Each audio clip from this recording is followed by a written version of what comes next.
Ang pwedeng questionin ito either sa impeachment court o sa Korte Suprema kung sa palagay nila may nilabag na batas ang impeachment court sa kabila ng maliwanag na probisyon ng saligang batas na nagsasabing the Senate shall have the sole power to try and decide impeachment cases. SP, question lang. SP, kasi parang nagkakaroon daw ng blurring of lines and rules. Kasi nga, dapat daw po yung pagpapadismiss ginagawa ng defense. Pero ang nangyari kagabi, one of your members, and gano'n na lang ba palagi, SP, pag may motion? Parang yung role kasi, SP, dapat daw sa defense, pero parang kinuha kasi ng impeachment court. Sabi yan ng isa sa mga miyembro kahapon. Kung hindi ako nagkakamali, si Senator Risa, kung hindi ako nagkakamali. Karapatan nilang sabihin yon, pero wala ngang pagbabawal sa rules ang hindi pwedeng gawin yon. Gusto nyo bang gapusin ko ang kamay, itali ko ang kamay, nang pili ilan o lahat ng members ng impeachment court at sabihin, ito lamang ang pwede nyong sabihin, ito bawal nyong sabihin. Hindi pa naman natin alam baka may magmotion dyan. I move to convict the Vice President. Pwede nalang gawin yun, pero pagbobotohan yun, sa pananaw ko hindi tama at mali yun. May initial resolution na inihain, hindi ba? Si Senator Tolentino, na sinabing, iklian na bilisan na natin to, pumili tayo kung alin lang sa 7, isang araw lamang ang pagpepresenta ng ebidensya ng magkabilang panig, hindi niya na pinursige yung resolusyong yon at pinagbotohan yung resolusyong yon. Subalit, walang pwedeng pumigil sa kanya na gawin yung mosyong yon.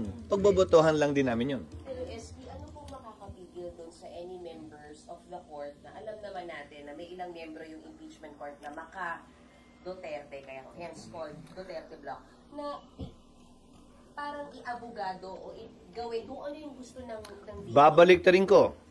Meron din namang miyembro na ayaw kay Vice President Duterte. Pantay lang naman Meron ding miyembro na gustong-gusto, gigil na gigil dito sa impeachment. Ngayon man o sa darating na Kongreso.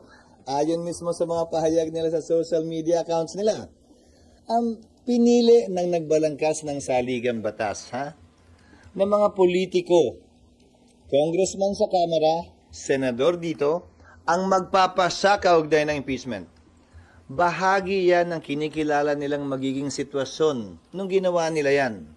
Dahil nga, ito'y hindi naman kasong kriminal, kung saan ang dulo ay ikukulong ang nasasakdal. Ito'y desisyong politikal, kaugnay sa pagpapanagot kung mananatili ba o aalisin sa pwesto ang isang mataas na opisyal. Hindi involved dito ang kalayaan ng sinumang opisyal ng pamahalaan. Wala rin kapangyarihan ng impeachment court utusan ang nasasakdal na magbayad, magsoli, o magbigay ng anumang halaga. Ang hangganan lamang ng kapangyarihan ng impeachment court, kaya nga siguro binigay sa mga politikal na mga individual, ay pagtatanggal o pag-alis sa pwesto ng ilang mga halal at appointed na opisyal sa konstitusyon na matataas. Sir? Yung mamayang session po, may pag-uusapan pa bang anything about impeachment? For example, yung expedited calendar ni Senator Tol kasi wala kahapon. Pinag-usapan na yung kahapon. Binanggit ko na rin kanina. Hindi niya na pinursige yon at isinantabi na yon. Dahil, ibabalik ko sa iyo, pipili daw kami ayon sa kanyang moson ng 1 o 2 lamang sa 7.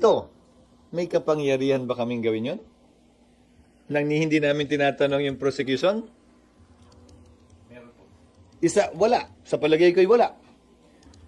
Isang araw lang daw ang presentasyon ng ebidensya, finish or not finish, pass your paper.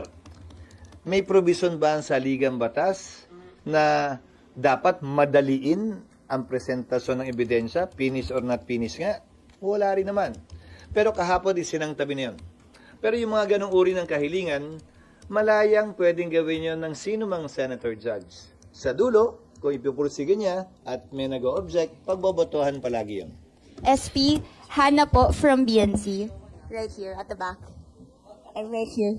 Ayun. Yeah. Sir, did you ever talk to PBBM about his interest in scrapping the impeachment trial? To whom? With PBBM, sir. No. Ang napanood ko lamang ay yung sinabi niya sa kanyang interview kahapon, kaugnay sa gagalangin daw niya kung ano man ang desisyon ng Senado bilang impeachment court, kaugnay sa issue, yun yata ang tanong sa kanya kung tatawid ito sa 20th Congress o hindi. Sinabi ko na sa impeachment court at sa Senado, ang aking pananaw kaugnay dyan, Yes, na yan and- ay tatawid. Yes, and you share the same sentiment na tatawid sa 20th Congress. Tama po, sir. Depends on how you put it. I share his or he shares mine. Okay. Kasi parang nauna yata ako nagsalita kaugnay niyan. Okay. Sir, there's a political source that said you have a private conversation with PBBM saying he expressed his concerns about the political effects of the impeachment trial. Ang usapin namin ni PBBM kaugnay sa trabaho ko ay patungkol lamang sa mga hinahabol naming priority measures na binanggit ko nung nag-session uli kami nung June 2. At yun nga ay naging dahilan, di ba? Inamin ko naman yun, nag-usap, nagkita, at pinag-usapan yung mga panukalang batas para mahabol bago mag-adjourn ang session. Nandyan na rin naman tayo sa paksang yan. Sana isingit nyo na rin. Lahat yon na binanggit ko ay nahabol namin at ang iniintay na lamang namin ay ang mga sumusunod.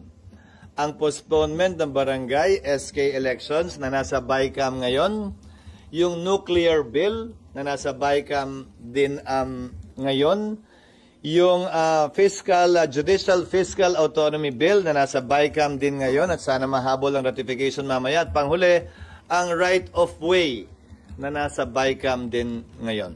So would you say, sir, you're not receiving any guidance as to how the impeachment is being handled? Because, of course, from what we can recall, it was his son who first signed the impeachment complaint from the House to the Senate.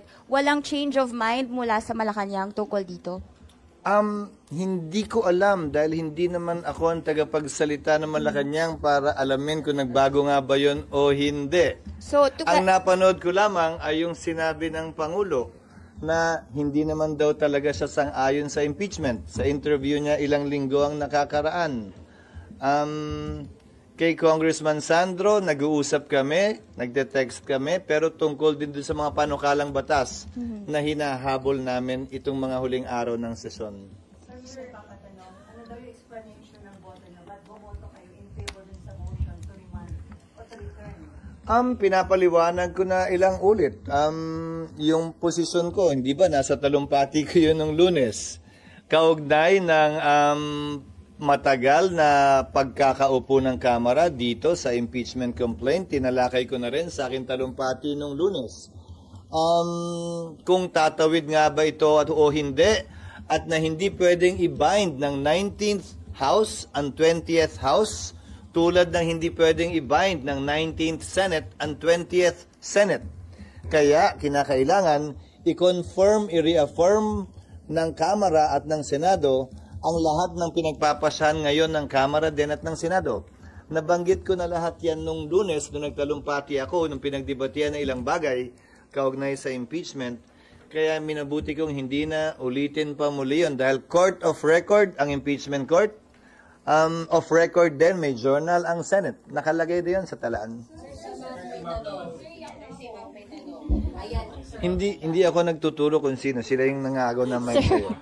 Sir, clarification lang po. Sa pagbalik ng articles of impeachment sa House, yung jurisdiction nasaan na? Meron pa po bang jurisdiction ng impeachment court or bumalik sa kanila? Walang nagsabing na wala ng jurisdiction. Pakibasa po yung motion ni Alan. Pakibasa po yung, siguro hindi rin panawagan ko dun sa 5 kasamahan naming dakdak pa rin ang dakdak sa dismissal. Nakalagay doon, without dismissing, without terminating. So, the impeachment court retains its jurisdiction, to my mind. That's why we issued summons. How can we issue summons if we do not have jurisdiction? And remember, the order issuing summons came after the vote. I think this is quite clear, even to young lawyers or young law students.